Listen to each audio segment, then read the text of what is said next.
बातमी बारामती लोकसभा मतदारसंघातून। सुनेत्रा पवार बारामतीमधनं उद्या आपला उमेदवारी अर्ज दाखल करतील। उपमुख्यमंत्री देवेंद्र फडणवीस उमेदवारी अर्ज दाखल करताना उपस्थित असतील। फडणवीस आज संध्याकाळी बारामतीमध्ये दाखल होतील। विदर्भातल्या 5 मतदारसंघांमधला प्रचार अंतिम टप्प्यात पोहोचला। या प्रचाराच्या तोफा थंडावल्या की दुसऱ्या टप्प्यातल्या मतदारसंघांसाठी सगळेच नेते सज्ज होतील। बारामतीमध्ये अर्ज भरण्याची तारीख जवळ आली आहे आणि उद्या सुनेत्रा पवार आपला अर्ज दाखल करतील। त्यावेळेस उपमुख्यमंत्री देवेंद्र फडणवीस बारामतीमध्ये असतील। आज देवेंद्र फडणवीस साहेब उद्याचा फॉर्म भरण्याच्या करता उद्या मी फक्त बारामती लोकसभा मतदारसंघाचा फॉर्म भरतोय।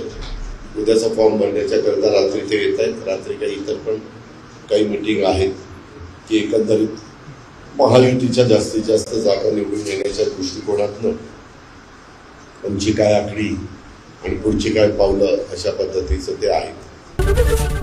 एबीपी माझा, उघडा डोळे बघा नीट।